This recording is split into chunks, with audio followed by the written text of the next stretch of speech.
All right, I'm back. How y'all doing? All right, so, um, you know, uh, it's kind of a question I've always wanted to ask myself. And people are making videos about Kobe Bryant. Did he make it to heaven? And um, we're gonna look at the facts. Let's look at the facts. Kobe Bryant created his Black Mamba alter ego as a way to get through the lowest point of his career.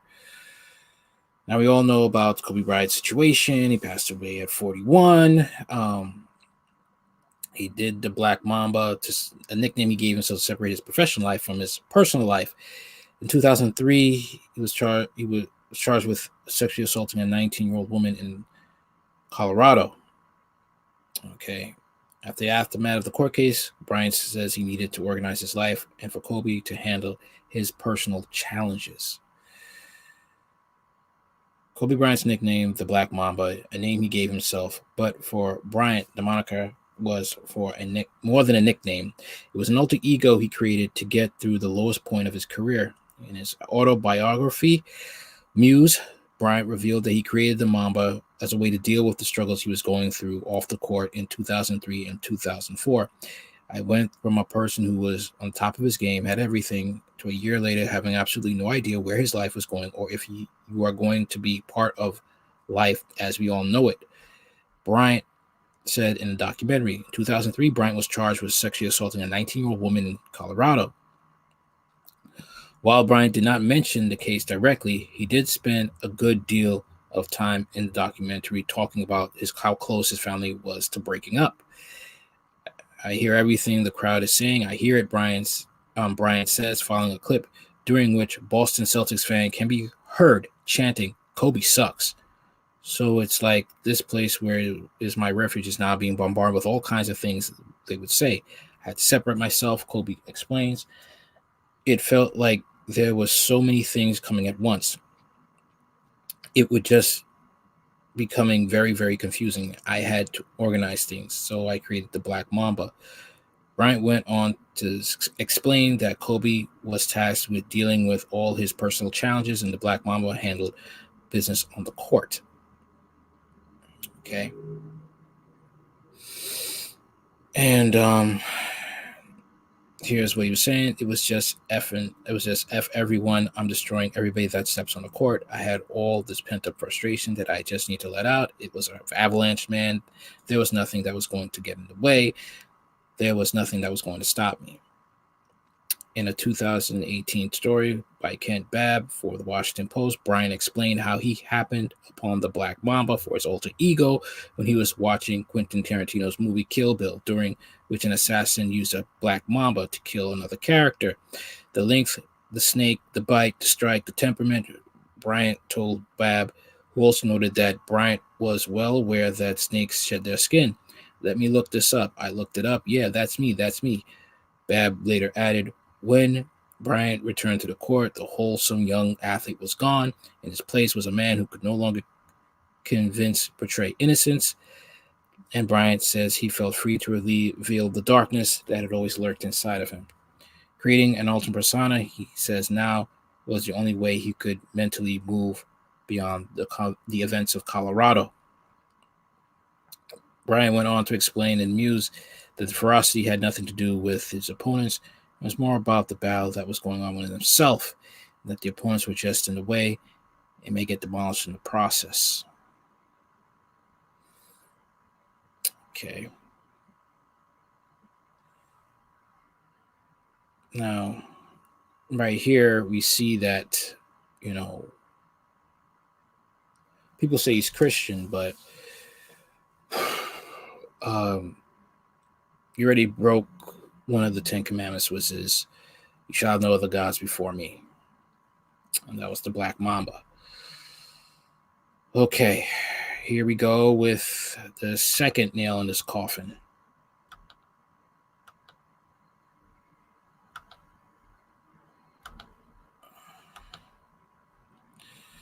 Here we go. Very excited to be talking with the one and only Kobe Bryant. This guy's a basketball legend, Academy Award winner, best-selling author, and now publisher. Kobe, tell us all about the Wizard series training camp book that just came out. It's about combining two of my passions, which is sports and fantasy and magic, right? And how can we merge those two to create a compelling story of growth? And these young men go through a heck of a journey, man, of understanding like their inner fears and having the courage to face those, because those fears manifest themselves in magical ways on the basketball court. And so it's about them having like the courage to face those fears and come out of it better basketball players, but more importantly, better people. All right, well, Kobe Bryant, thank you so much. Twin Cities, make sure you check out the Wizard series training camp. It is now available. Kobe, thank you so much. Appreciate it. All right. Now we see here that Kobe is going into combining magic with NBA sports. Okay.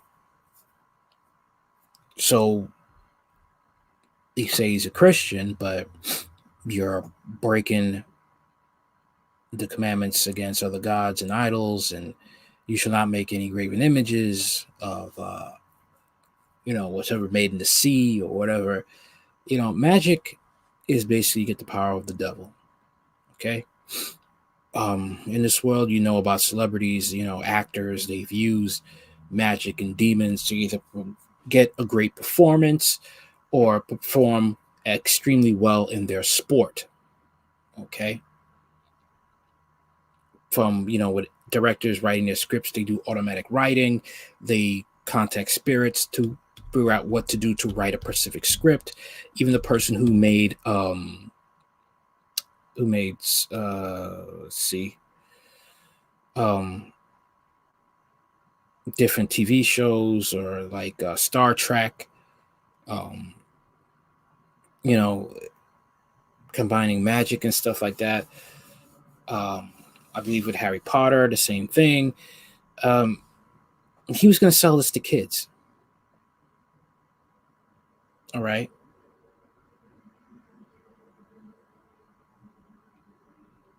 Okay. And the thing is though, you can see a similarity with, King Saul when it comes to this. All right. Because King Saul, his lowest point of his life, which was the fact that he turned his,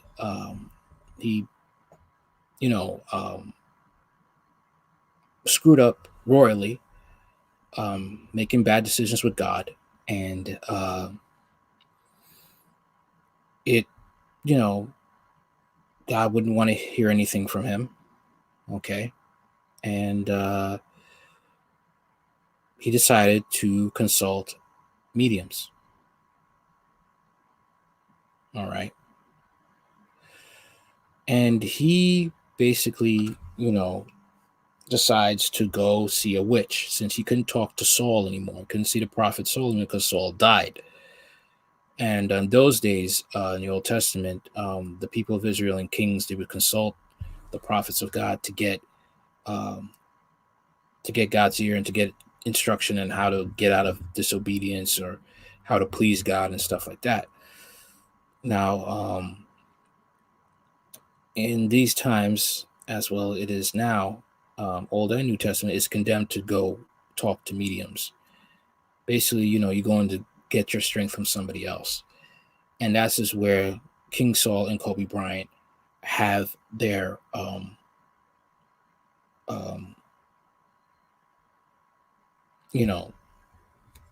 have their similarity. Okay. And did that.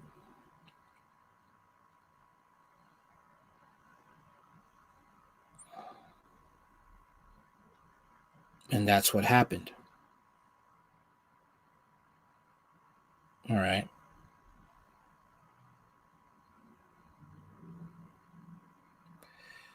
And The thing is also, okay, when it came to that, there was a huge price to pay. All right. And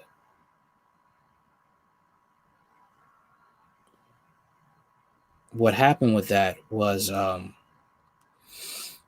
when he decided to do this, all right, um,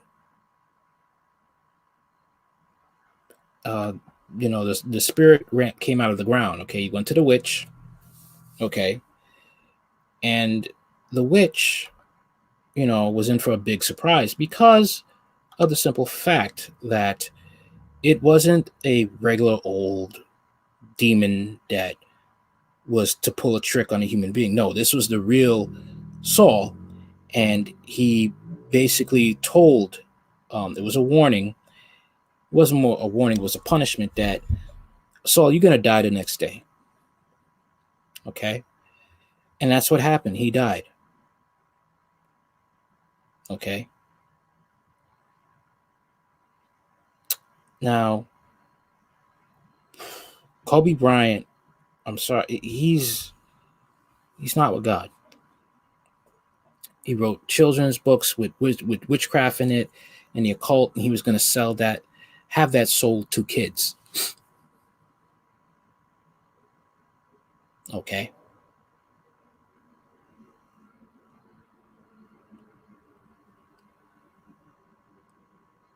All right?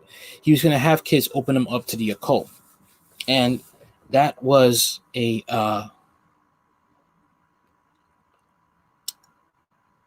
was wrong. Okay? You're basically peddling Satanism to these kids, opening them up to demons. All right? Now, there's been a lot of accusations with the NBA. A lot of accusations about the NBA into the cult, these celebrities. And like I just told you before, a lot of these celebrities and athletes, some of them are into the occult and they're into Freemasonry. They're into calling on spirits to help them perform in the top of their game, and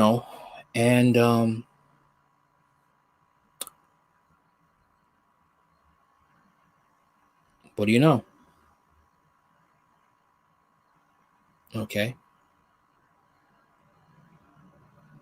And this is how it is.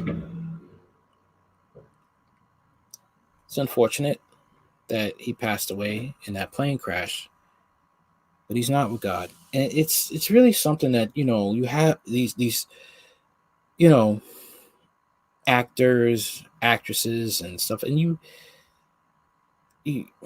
they do things that are out of the way, and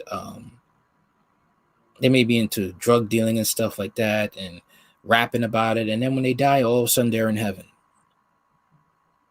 Come on, I'm sorry, but the truth of the matter is no. Tupac's not with God. Biggie Smalls is not with God. Okay? Big pun. Look, come on. It's sad to say, but, it's what it is. 90% of the human race goes to hell.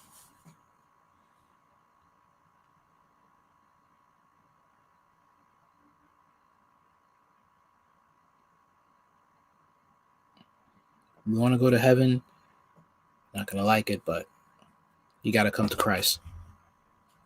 And it's a hard road to the finish.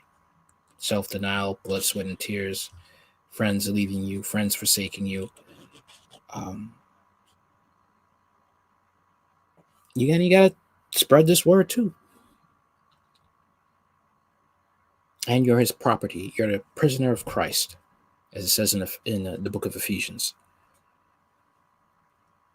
Man, it's a tough road. It is hard. It is very hard.